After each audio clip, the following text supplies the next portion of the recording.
Welcome back to the Small Business Show. I'm your host, Lori Brooks. Thank you so much for joining me today. If you're enjoying the show, don't forget to subscribe, like, and share on whatever platform works best for you. We're on Roku, Amazon, YouTube, and pretty much every podcast platform out there. This week, I have the pleasure of introducing Brooke Chapman, marketing strategist and executive director with 3 by 3. Brooke, welcome and thank you so much for joining me today. Thanks for having me, Laurie. I am super excited to dive into your journey and hear all about 3 by 3. But before we do, I want to rewind the clock just a bit. I want to go back to the days of, say, elementary school, early junior high. Think about a time when an aunt or an uncle would have asked you what it is you want to be when you grow up. Brooke, what was your answer to that question back then? I wanted to be a television journalist with every fiber of my being. That was my dream. That was my goal. And I achieved that goal, but it didn't really make me happy. And I knew that a few years in, I needed to change and I needed to pivot. And that's why I'm on the journey I'm on today. I thank you for bringing that up, that you had this dream and you actually achieved it, but then you recognized this isn't the right step for me. There's something more. There's something else I need. What do you feel like that spark was for you? I think, I worked really hard to get into, it's not easy to get a role as a television journalist. They're few. And I achieved it. And then I think it was just the reality of every day coming in and not feeling like I was particularly good at it, not feeling like it really fulfilled me. And I couldn't contemplate the next 50 years of my working life looking like that. I couldn't see a pathway forward. I was in one job. How did I get to the next job? It just didn't look like a pathway for me. I'm the daughter of a marketer, and I spent all of my childhood and adolescence and my young adulthood telling my father that I wasn't a marketer. He told me that I was, and guess what? I'm a marketer. So, I fought against that part of me for so long, but in the end I had to give in and realize that was my skill set. It is my passion. I wouldn't have it any other way now, but it was a little bit of a windy road to get here. I love how parents know best at times. They really do. As much as you wanted to deny it, as much as you wanted to, say that's not the path for me, it turned out to actually be something that was sparking the interest for you. So what do you feel like were some of the first steps you took into building out your entrepreneurial journey? Look, it was incremental. I've always been interested in growth. I've always been interested in business stories, even from a very young age. The fact that someone can identify a customer need or a customer problem and they develop a way to solve it. I love those stories and hearing about those journeys that entrepreneurs go on. I think for me, I probably always had it in my mind from those early days of being a journalist. Then I moved into corporate communications and PR and then marketing. And I sort of, moved my way over to being in a position where I was actually working on growth in businesses. And I always had it in my mind that I thought I would grow my own business, but I just didn't have the thing. I needed to have the idea and I needed to have the product to sell and something I was really passionate about. And that took a while to come together, and I didn't come up with it on my own. I had to work with a couple of my dear friends to really pull that together and create a product and an idea that was good enough to take to the market. Well, first I have to admit this is a shared passion, obviously. The journey itself is so much fun to hear, and I thank you for taking the time to share yours with us today. There was this dream, this journey that you had that you actually fulfilled and got to, and then said to yourself, you know what? No, we're going to make a pivot. This isn't realistically what I want. But you went on to then go ahead and collect all these other little skills throughout your journey in PR in different areas. And you said to yourself, you know I want to go into entrepreneurship. I want to have a business. I need to find some way. And you took that next step. You surrounded yourself with a group of people who are able to help you mastermind that piece out. And that sometimes is one of the most important pieces of the journey, really finding that community, finding those people to surround yourself with. So once you had done that, once you had that mastermind and had this opportunity to kind of really see, okay, this is the next step of the journey, where do you feel like you went from there? Well, you've got to get brave, right? It's scary. It's scary. I'm a married mother of three children. I've got Yes, people who rely on me, and when you're in corporate, there's this perception of safety. You're on a salary, and it's an established business. The buck doesn't completely stop with you, right. um, and you've got to really get brave. You've got to build your confidence. You've got to have a plan, and then you've got to make the jump.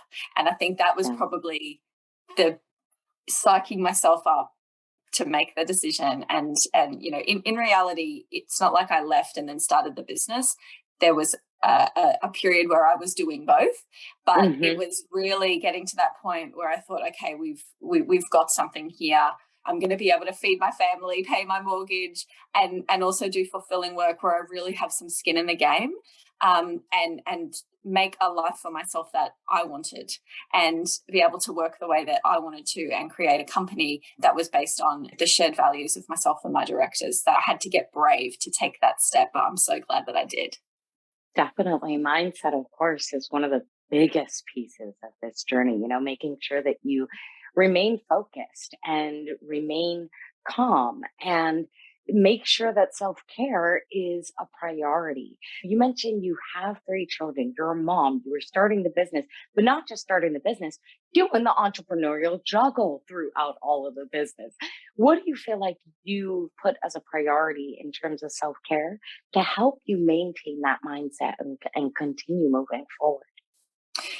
I certainly don't have it down. There are times when I hit a Yes. little bit of burnout and I can feel it coming, but I think that I've been pretty good at determining over the years just when I need to put things down. When you're sitting at the Hmm. screen and you're trying to solve a problem, or you're trying to get something finished, and you go, you know what, this isn't good for me, this isn't particularly good for the work, and I just need to take an Hmm. afternoon out, and come back refreshed. I need to make sure I'm sleeping well. I need to make sure I'm eating properly. I've got to go to Pilates. There are other things in your life, and that feeds into the quality of the work that you're able to produce. We have to rest, and we also have to do things that give us energy to Hmm. fight the next day, and to solve the new problem. I think the thing is that one of the key things I've had to learn on this journey is patience. Once upon a time, I wanted everything now. I wanted everything quickly. Let's keep it moving. But this entrepreneurship journey, it is a marathon, not a sprint. And you have to pace yourself, and you have to realize it's not linear. You're going to go backwards, then forwards. That's just how it goes. So I think an acceptance of that, and then understanding what gives you energy, and how you can recharge, like, they are really critical skills, for any entrepreneur who is looking to get into this type of lifestyle. We are the microwave generation. And I can't think of who it was that said the quote, but instant gratification takes too long. Mhm. And at Yeah. one point, that there's this point in the journey where we're like, but why aren't we here yet? And it really, you have to learn that it's there's no way to have that instant gratification in the entrepreneurial journey. Oh Patience yeah. is huge. And patience with yourself, having, giving yourself that grace is so important. And I love how you explain that it wasn't on a necessary like schedule. You didn't sit down with your calendar and say, I'm sleeping here. I'm taking it. No, you really took the time to listen to you. And that is something that I think gets ignored throughout this conversation. As many episodes as I've done, I think even I've forgotten to bring that part up, really listening to self when it comes to recognizing where that burnout moment might be coming from. So thank you for sharing that piece. I know that 3 by 3 really has a focus on the strategy gap in marketing for small business owners. And that is something that you guys really have helped a lot of small business owners with. I'd love for you to share how 3 by 3 has come up with the solutions that you guys have come up with. And please share all about where the company is today and where you see it, in the next couple of years. Yeah, we are marketing strategists. So myself and my co-directors, we are all former chief marketing officers for large multinationals. And what we saw in the market was if you've got a large enterprise, they have strategy covered. They've got someone like me in the business day to day, making sure that marketing is strategic, not only now, but 3 years from now. What does the marketing function look like? Engaging in research. They've got a team of people around them that are able to support a strategic approach to growth. But SMBs really don't have that.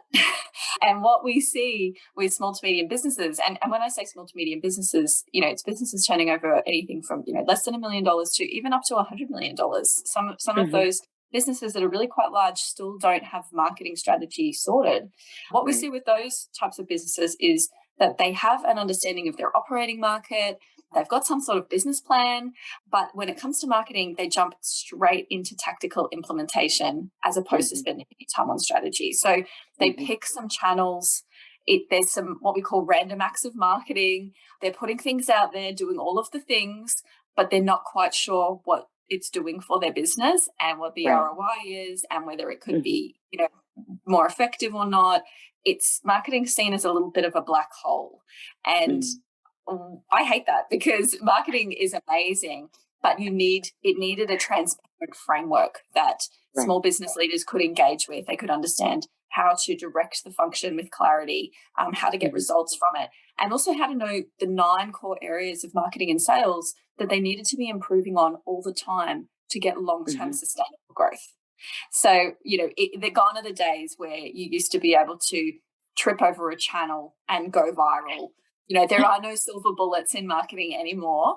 So you really need a framework to be tackling all of those 9 areas over time and make sure they're all working for you. So that's what we've done. We've built the 9 boxes. Essentially, it's a methodology and a framework that small business owners can engage with. And in a meaningful way, they can start to improve their marketing over time and deliver strong commercial returns and long-term growth for their business. So we're trying to make marketing very transparent, demystify it, and make it something that business leaders who may not be experts in marketing, they may be experts in operations or finance or people, they don't have to be scared of it. So that was our goal. And we've helped over 5,000 businesses now who have come through our system. So we just really want to continue that journey and continue working with SMBs. I am very excited to see how the 9 boxes lays it out and how you've distributed that and kind of taken the scare out of marketing, because it is a scary thing to tackle as a small business owner. When you're starting your company or your journey overall, there are so many different areas to tackle. And I know for me as a small business owner, I was so afraid to put anything out there, to start marketing anything. And I think that bodes true for a lot of small business owners. They want to start, they don't know how, they've got a little bit of idea, there's a couple of pieces here and there, but the actual strategy behind it has not existed. Very familiar with the issue. I've been there myself. So I think it's outstanding that you guys are taking the scary effect out of the marketing aspect. So much appreciated. If you have the opportunity, Brooke, to say, go back 10 to 15 years and tell yourself one thing, what do you feel like that would be? Look, I'm gonna go back to the patience piece because this is still something I have to work on. So when I left my corporate career, the CEO, when I said, look, I'm going out on my own, starting a company, he just, I just remember we went to lunch and he just grabbed me by the arm and he said, you can do this, but you just have to be patient. You don't need, life is like a book. You don't need to do everything in the first chapter. And I really listened to that because he said it so deliberately to me. And I thought, I'm really going to have to watch this because I can't just expect there's going to be quick wins all the time. This is going to be hard. And it is hard. But in such a, if it makes sense, it is hard, but in a thoroughly enjoyable way, if that makes sense. Very much so. So look, I think, that's the thing that I've really needed to work on as I go through, and I continue to need to work on. So I think giving myself just a bit more leeway to not have to be bam, bam, bam, achieving things all the time, that's the thing that I would change. Patience and giving yourself grace. I love that quote that life is like a book and you can't live it all in the first chapter. That is a beautiful quote. I don't know who that was that mentioned that to you, but I would love for you to share that at some point if he doesn't mind, because I would love to include that quote in the show notes page because that is outstanding. So, Brooke, I thank you so much for joining us and for sharing your journey. The show is really designed to help entrepreneurs come up with an idea for a business in an industry that they may not have been thinking about. And marketing has, as you mentioned, 9 different areas specifically. But as a marketing strategist, your business has multiple different areas and things running at all times, as every business does. So we'd love to know if you had the magic wand, if we were able to just kind of send it off through Zoom to you and you could change anything at all in your business, what do you feel like that would be? Just being able to attract high quality people and keep Yeah. them. It's so difficult, particularly in the current market. Such a shortage of skills, and then making sure you've got an offer that people is compelling to people, like employer brand, employee value proposition. It is so important for all businesses today, and that's something that's on our mind all the time. How do we make sure we've got the best of the best in our business so that we can put them forward for our clients? So for me, it's something that we are just always working on in terms of perfecting that and making sure we've got the right offer. And we see our employees as just as important as our customers. That they're such a critical group. Hmm. I agree. The team that you're surrounding yourself with to this day, whether it's be it the mastermind team that's helping you come up with the business or the team that you're surrounding yourself with to actually run the business day-to-day operations is extremely important. And, putting that value on them is the way that your business is going to grow. You need different perspectives. Mhm. That's where the magic happens, is where you get people with different ideas coming together to create the strongest product. So yeah, it's you've got to rely on those people, but it's finding them, retaining them, keeping them happy, Yes. all of those things. Yes. It's an ongoing operation. That it is. That it is. So hopefully someone out there will be seeing the episode and think of, what? Maybe 3x3 is a place for me, and just super skilled with marketing strategy and all the areas that you might be looking for to be able to grab them for your team. So Brooke, I thank you so much for joining me today. Please share the best way for our viewers to find you. 3by3.com, our website. So that's THREEBY number 3.com. For any of your viewers and listeners, if they would like to go to our website, we have an online diagnostic tool where small business leaders can take a temperature on their current marketing performance. They can take a 10-minute, 45-question survey, and we will send you the results, and you can have a look at how you're performing across all of the 9 boxes. We're prepared to offer that to your viewers for free. So please come to the website, put your details in, and we'll get a link out to you as soon as we can.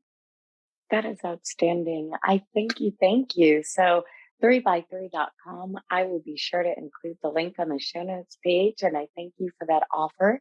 Guys, go get it. Go get it. Go get it. Go get the email so that you yourself can look at where your business is and figure out what the next steps might be for your business and marketing strategy. So, Brooke, thank you so much for joining us today.